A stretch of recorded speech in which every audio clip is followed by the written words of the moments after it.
New York nursing homes virus deaths were undercounted, the attorney general said. So Mm. on Thursday, New York Governor Andrew Cuomo's administration confirmed thousands more nursing home residents died of COVID-19 than the state's official tallies.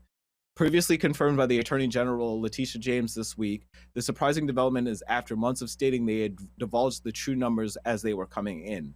Letitia James charged that the nursing home death counted could be off by about 50%, largely because New York is one of the only states to count just those who died on facility grounds, not those who later died in the hospital.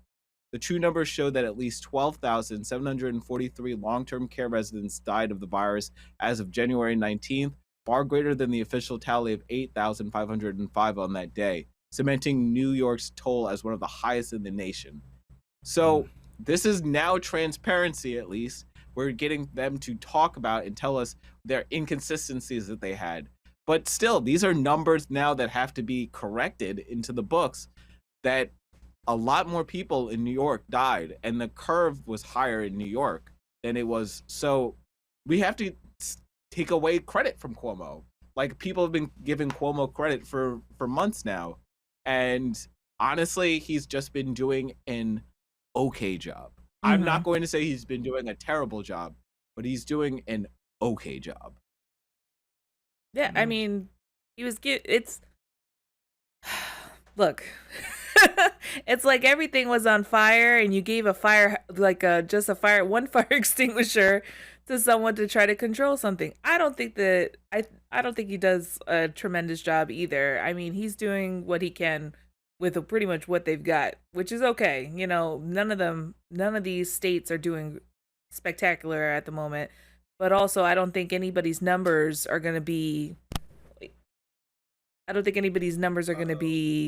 hits super. the video thing. Yeah, it'll click back in a sec.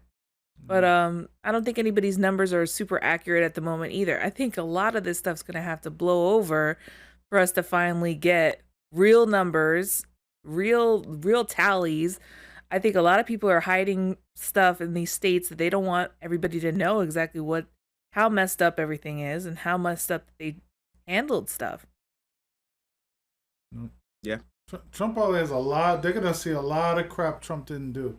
He's like a sloppy like home guest or whatever. He's gonna when he starts going through when Biden and his administration starts going through all this stuff. I'm sure they're gonna see like all sorts of crap. They're gonna be like, wow, man. It's I have faith in that. I have faith it's gonna But look this also ugly. goes state by state and country by country. They were all like, I already saw a good article today that Canada is not doing well in Mm. the whole both vaccination and in dealing with what they had a good curve for a lot of this, and then now they have an up curve in a lot of their cities. So they're dealing with it poorly, apparently. I think it has a Also, lot to I come one of the down things. with complacency, though. People get complacent with everything that's going on. They think everything's cool. You know, people start going out. I blame social media too because everybody sees people on their Instagram or whatever going to clubs and all this other stuff, and people start to think, well, our curve is down and it's okay and things are going all right and people are wearing masks. And they start to get a little bit more. Let's go out. Let's do this. Let's go check. Oh, this restaurant just started opening back up, so we can go inside. And there you go. The curve goes right back up. Complacency. We get too complacent and then we stop taking the proper precautions that we're supposed to. I mean, I still wipe down my groceries when I bring them from the grocery store, and I know a lot of people that don't do it anymore because they're like, oh, well, it's fine. I'm sure it's okay. No, no. I saw a lady walking around the other day that was eating food in the line, taking her mask off, eating the grapes that she had just picked up, and then touching and licking her fingers, and then touching all the stuff on the shelf, and then going back to eating her grapes. Yep. What? What are you doing? What's Yep. happening? Yep. Yep. See, that stuff happens in New York, but a lot of it too is like we're in and out people. So as long as you're not one of those people who like to just stand around, there's a lot of people who do that too. We're like we get weirded out. Like some of us, like you could tell the difference between the two different types of people who are like weirded out at the store and just need to get in and out. Like for me, I grab my thing and I'm gone. The people at the counter respect me. They love me. They're just like, good. You just pay your stuff and you get out. You always have your mask on. I never have to tell you anything. But it's not like that everywhere, because I know that in my neighborhood, which unfortunately does not follow the guidelines as well as I would like them to, they're getting a little bit better. I feel like this period of time is like they're getting to a point where they've all been influenced by COVID in some way. It's very hard not to be influenced by COVID. There's somebody in your family most likely that has had COVID at this point. Um, but they're probably still wearing the damn same mask over and over and over again, and they're not wearing a cloth mask that's double filtered or any of that. So you're going through that whole leaps and bounds of like, there are all of these other things that you have to do because you have to understand what bacteria and the natures of viruses.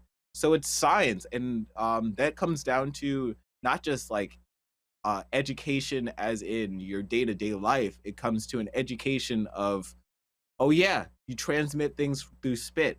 The air is constantly moving. There's stuff in the air that you cannot see. Like, I think that people don't like to think about those kind of existential kind of things. And there, it's just around you, you know. There's little dispersals of air going around all around you, gas, you know. Teresa and I, we had like a couple years back ago a kitten named Squirt, right?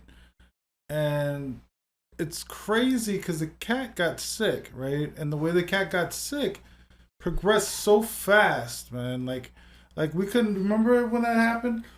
And it's like we don't know how he contracted whatever disease it was or whatever the hell You it get is that came. distemper. It But comes through the feces and yo, dude, it was so fast. My son was upset because my son loved the kitten and everything else.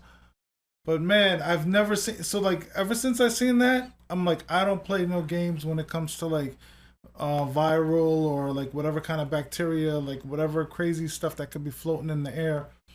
Because Hmm. I have no idea how that cat died. That cat just like got real sick and died like super fast, bro. Like we had him living for a while because we had gotten him kind of like while he was ill. he was We a took care stray. of He him. was a He stray. was a stray cat. We fixed him up. Everything was great. And all of a sudden, the cat just got super sick.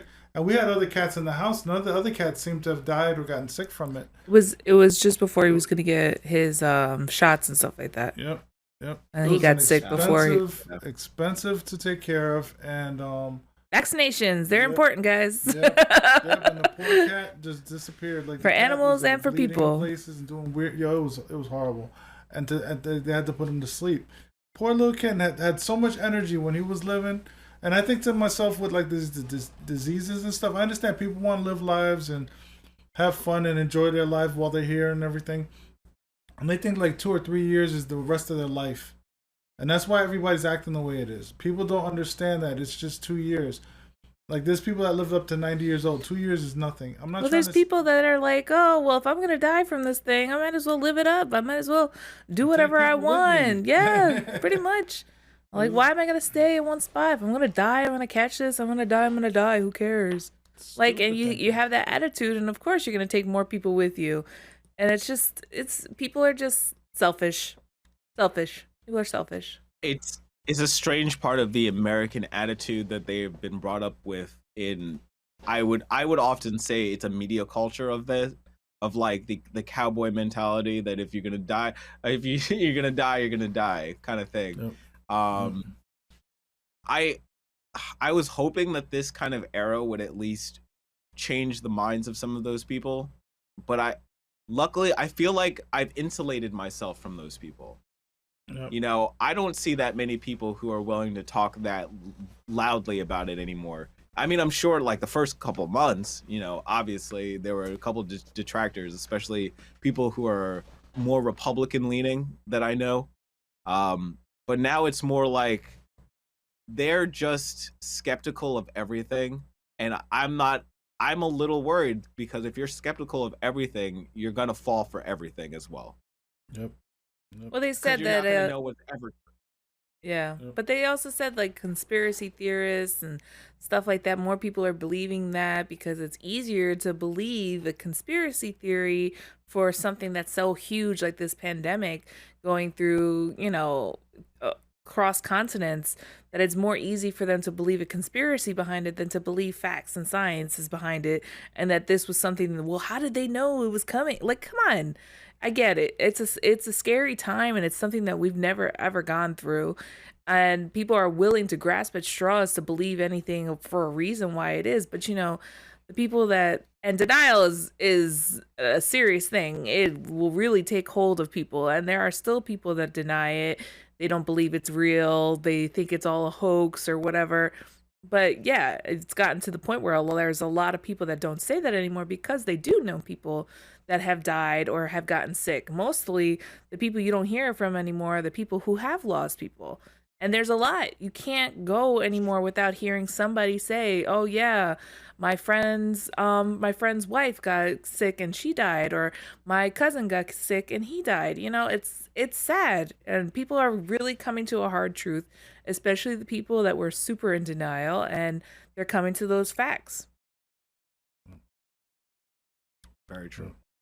yeah, yeah. I think people are a lot weaker than they want to like show it. You know what I mean? Like I have my fears and my doubts and concerns. But then if you got to always play this game. Like Teresa showed me a video about living life and kind of like playing it like a game. It's better to like kind of like try to win a game and understand that there's failures, but eventually you could win the game. You know what I mean? Like that's the way you have to kind of Mm-hmm. like look at To life. look at And life as a a game lot of and people not they look at it failing and like just oh my giving god, up. like something's like ruining my path, and they don't know how to adapt, man, and they don't understand. It's all a game, man. You just got to keep fighting. You know what I mean? And eventually you'll find the path. And if you don't, then you don't. I mean, like if you're gonna lose, you're gonna lose. But at the end of the day, it's like if you give up, it's just guaranteeing it. You know what I mean? So, and a lot of people in this, when it comes to COVID, there's some people that have no resources, so they're screwed up. They're like in jail or wherever it is, and they're stuck around people that have it, and nobody wants to give them the resources to take them out of those environments or like let them free until like Mm-hmm. the pandemic or whatever it is finished. It's just like it's just stupid laws and restrictions and other things that everything needs to be reassessed and evaluated in a way where or reevaluated in a way where it's better for everybody. Like it doesn't have to be so harsh in certain situations, and like certain situations shouldn't even be able to happen. Like the whole stock things and everything else. There should be something for both sides that people don't go bankrupt, man. It's like I don't know. I Mm-hmm. don't know how to explain. I just feel like Yeah. that like the systems are rigged purposely for somebody to lose, and that's unethical. You know what I mean? Like if you're purposely doing something money wise, to me, I think that's unethical. That you're creating a system that can destroy somebody's life. You know what I mean? Or make them just in generally crazy. This COVID's gonna make people crazy, man. Like I don't know. Do you agree with that or no? Like do you feel I think like it's already made people I crazy. mean, like I it think already, go yeah, ahead. it already deals with people's mental health. So I mean, in physical health as well. Mm-hmm. There's many layers to it. I think that not everyone is made to deal with being in alone, isolated by themselves. It's just not how they're raised or grown, or their own mental state, the way you're built, all these different factors that come into like Mm-hmm. your identity. And I think that's exactly it. This whole thing makes you question your identity sometimes, especially if you are unemployed right now, or if you're dealing with working from home but you're still with your kids constantly. I'm sure there's a lot of people who are just trying to define who they are right now, and it's impossible, because it's not impossible, but it's hard to bounce any of yourself off other people, and you're doing that a lot of times just through chats, and you're just trying to find your way. And I mean, that's been good for a lot of people. I would not say that this is like a monolithic kind of thing where it's bad that this all happened. For some people, this has been good. This has Mm-hmm. actually been a positive like time for them to. Some people have become vegetarians. Some people have decided to do an exercise regime. Some of them have quit alcohol, which is fantastic. If you've done any of those things, you're ahead of the curve. And I have to just appreciate that people are different. And Mm-hmm. that was one of the things that I had to learn, is that like, even if I'm not doing so great during this pandemic, it's not just about me. It's about all of us. And I'm just hoping that more of us can extend that idea that this is about how it affects all of us and not just, I'm tired of being home all week, like Yep, get yep, that out of you. yep, yep. But it's people just need to remember too that it's if you're surviving right now, it's fine too. I think a lot of people are putting an emphasis on, oh, what are you doing with the time that you have? If you're surviving and if that's the best that you can do, and that's the best that you can do mentally for yourself, look, every day that you can stay alive and stay healthy enough to keep going, because I think it's a lot for a lot of people to like just, especially if you're at home and you're not employed and you're having troubles, if you can just keep getting up every day and keep trying, that's good. That's fine. You're doing enough just by that. People just need to remember that they don't have to do anything more either if there's just because other people are doing stuff. There's so much stuff on social media of everybody doing all these things, and it's like, don't feel the pressure to have to do that for yourself either. If you want to, yes, absolutely do it. But if you don't and you're just getting up every day and still going through some kind of a routine and still able to function, that's okay too. Take that time, take that mental time for yourself, to acknowledge, hey, I'm still going, I'm still entering every day, which is great. Yep, yep, yep, yep, Yeah. yep. Stay Yep. functioning, Okay, man. so I think we should. Oh, Good. finish if you have a No, I was statement. just saying. I'm just saying, stay functioning, everybody. That's all. Like you got to keep yourself Yeah. functional. Whether you got to know when to take breaks, know when to regulate whatever it is that's bothering you, and keep moving forward. Because that's the way to go. If you sit around and let it like bust your pipes, like basically like the blood pressure and the stress, it breaks you down. Like you become weak and slow and everything else, and you start forgetting things.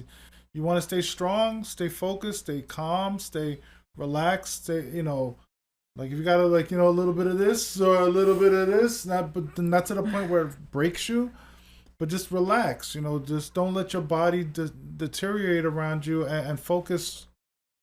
I'm sorry.